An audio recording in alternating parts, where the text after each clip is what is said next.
Hola, te habla Ángel García Bancho. Voy a explicar por qué viene un desplome bursátil y cripto, también de bienes raíces, pero no una crisis financiera como tal. Es decir, pueden quebrar bancos, pueden quebrar banca en la sombra también, que es un término que se utiliza más recientemente para significar instituciones financieras no bancarias o no depositarias. Y por supuesto, empresas corporativas grandes y pequeñas, medianas, pueden quebrar, evidentemente, como es normal, pero no viene una crisis financiera sistémica, sino un desplome bursátil cripto y de bienes raíces. Pero sobre todo cripto, después le siguen tecnológicas y después le siguen bienes raíces.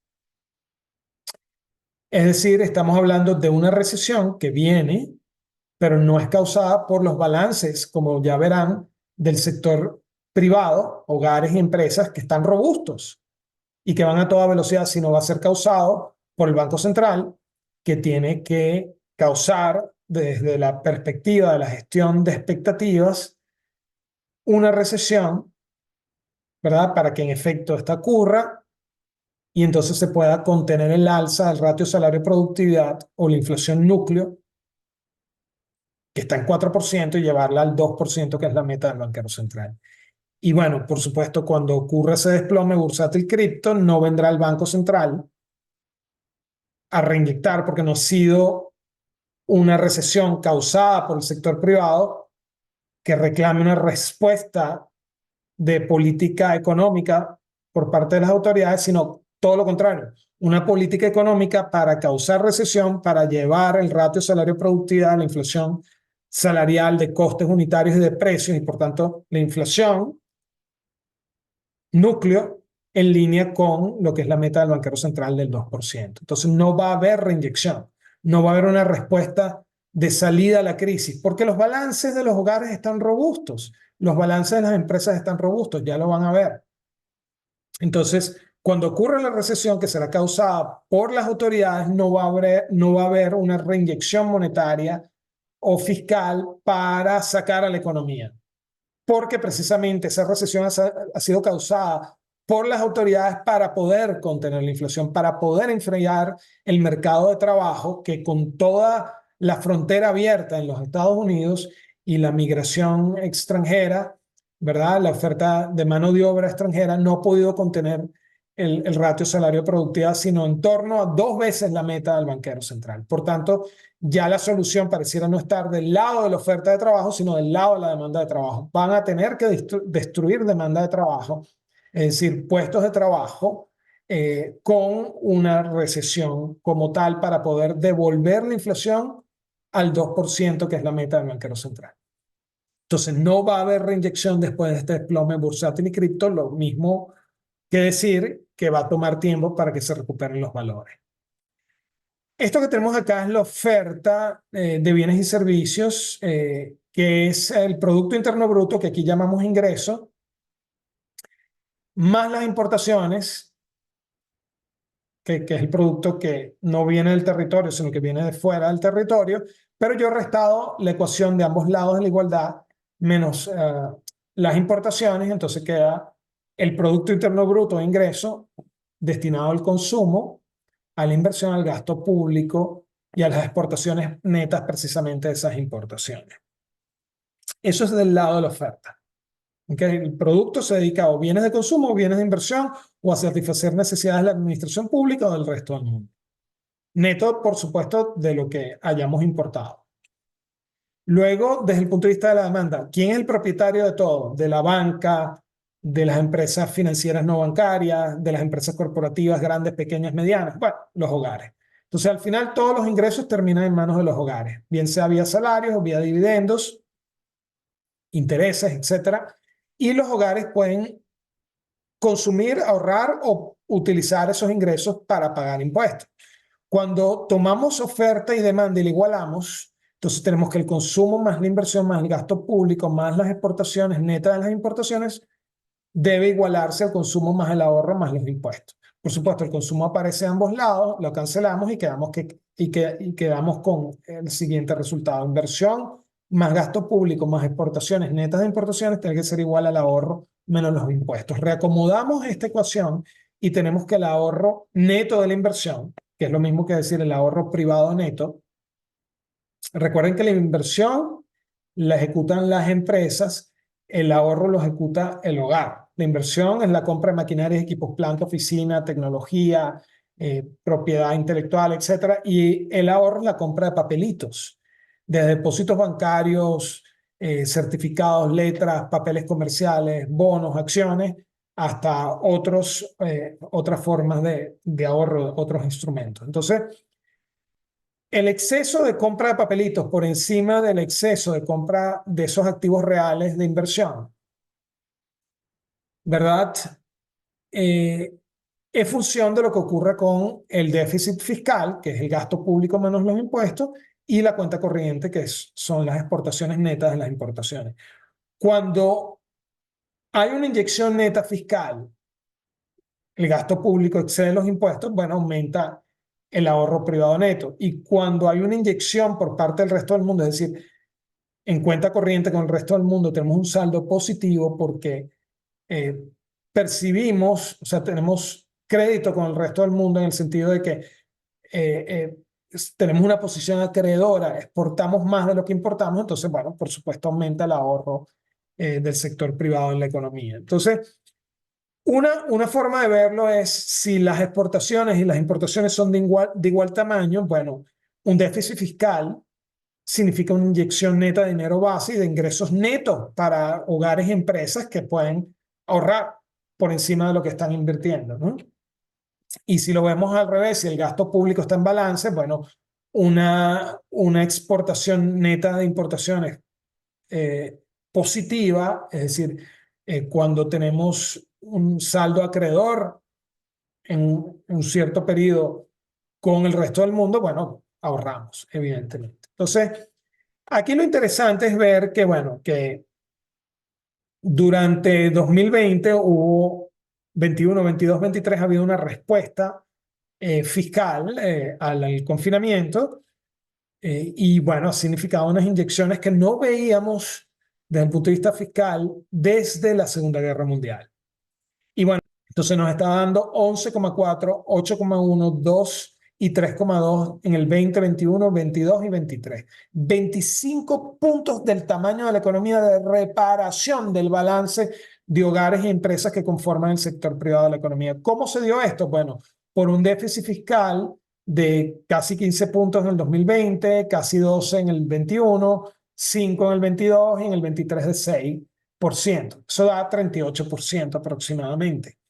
Claro, de eso se filtró al resto del mundo en unas exportaciones netas de importaciones negativas, es decir, unas importaciones superiores a las exportaciones de 3,3 en el 2020, 3,7 en el 21, 3,3 en el 22 y 3 en el 23.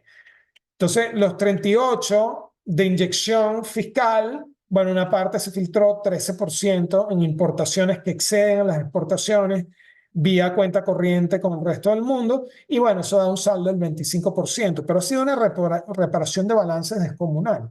Por tanto, nosotros podemos afirmar que, bueno, crisis financiera no puede haber, porque si los deudores de la banca, que son hogares y empresas, tienen unos balances reparadísimos, producto de lo que ocurrió con esta respuesta fiscal y, por supuesto, lo que esto ha significado en términos de ahorro neto por parte del sector privado, bueno, lo que podemos decir acá no es otra cosa, sino que no va a haber crisis financiera. Lo que va a haber es un desplome bursátil, cripto y de bienes raíces. ¿Por qué? Por una razón muy sencilla que tiene que ver con la ley de un solo precio de los economistas políticos clásicos.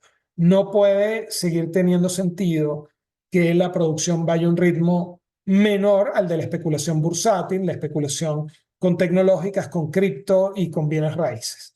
Tiene que haber, evidentemente, un avance parecido a lo largo del tiempo y ese no ha sido el caso durante los últimos 15 años. Precisamente, el cambio de la política del Banco Central de ser una política monetaria a una política ya no solamente monetaria, sino de capitales, es decir, entrar no solamente en el mercado monetario de letras a fijar el tipo de interés de corto plazo, sino ir al mercado de bonos de tesorería y mortgage-backed securities, cédulas hipotecarias, a fijar el tipo de interés de largo plazo, ha significado inundar el mercado con piscinas de liquidez, capas de liquidez, sobre el terreno de la economía real, capas de liquidez. Y esas capas de liquidez básicamente lo que hacen es suspender los precios financieros. Es decir, si no hubiese habido quantitative easing, 1, 2, 3, 4, 5, 6, 7 y post-confinamiento y estos enormes déficits fiscales, evidentemente los precios financieros estarían alineados con la economía real. Como esto no ha ocurrido, se ha inventado este instrumento de ir a intervenir en el mercado de capitales, comprando bonos de tesorería y mortgage-backed securities, con quantitative easing, que después tiene que ser esterilizado para evitar que eso perturbe la tasa de interés de corto plazo. Bueno, si no hubiera ocurrido eso, los precios financieros estarían más alineados con la economía real. ¿Qué van a hacer ahorita los bancos centrales? Hacer lo contrario, quantitative tightening, es decir, van a vender más bonos de lo que van a comprar letras. Eso quiere decir que el fisco en su déficit va a emitir letras. Y esas letras las va a comprar el sector privado, sí, pero también el Banco Central, que va a aumentar sus tenencias de letras, de esa forma va a inyectar, pero en el mercado monetario, lo cual significa subida del precio de las letras, caída del tipo de interés de corto plazo, pero en el mercado de capitales, el mercado de bonos, ¿qué va a hacer? Va a vender, lo cual significa caída del precio de los bonos, subida del tipo de interés de largo. Entonces vamos a tener un escenario en el contexto del cual el Banco Central extraiga liquidez vendiendo más en el mercado de bonos que lo que compra de letras en el mercado de letras. Es decir, vendiendo en el mercado de capitales, ¿verdad? Haciendo que la gente salga de acciones, de cripto, de bienes raíces y se vaya hacia los bonos que venda de su cartera el Banco Central, ¿verdad? Lo cual generaría caída en los precios en ese mercado de capitales y por tanto aumento de los rendimientos y del tipo de interés de largo, caída bursátil, caída de bienes raíces, caída de cripto, mientras que en el mercado monetario, que tiene que ver más con colaterales y con instrumentos de corto plazo, lo que vamos a ver es subida del precio de las letras, caída del tipo de interés de corto plazo. Mi nombre es Ángel García Banch. Yo vengo alertando sobre este desplome bursátil, cripto y de bienes raíces. Por supuesto, los bienes raíces son el activo de mayor tamaño por largo. Allí vivimos, ahí producimos de cualquier sociedad. Luego las tecnológicas y además más antiguos. Los bienes raíces tienen milenios con nosotros desde que somos sedentarios. Por supuesto, las tecnológicas sí tendrán unos 30 años o un poco más y las cripto 15 años. Bueno, por supuesto, el orden de importancia es bienes raíces, tecnológicas y las cripto que no tienen fundamento. Los bienes raíces son, el fundamento es que ahí vivimos y producimos. Las tecnológicas generan flujo de caja y pagan dividendos. Las cripto no tienen absolutamente nada. Por supuesto, cuando venga el desplome, será máximo en las cripto, medio en las tecnológicas y mínimo en los bienes raíces. Todo caerá, pero porcentualmente la caída será máxima, probablemente más de un 90% en Bitcoin y criptos. Luego en tecnológica será menor, obviamente, que ese 90%, y en bienes raíces mucho menor aún.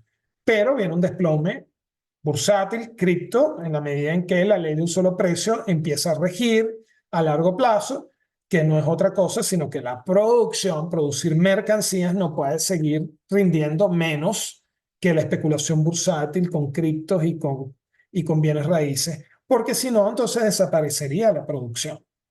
¿Ok? Tiene que, evidentemente, haber o inflación de las mercancías o deflación de los activos o una combinación lineal de ambos. ¿Quién decide esa combinación? El Banco Central de los Estados Unidos, la Fed, que ha decidido que es 2% la inflación de las mercancías y hacia allá va a llevar el sistema con una recesión y va a haber deflación de activos. Mi nombre es Ángel García Banch. Te invito a que veas mi libro en Amazon, Camino a la riqueza, desmontando falacias, revelando la ruta.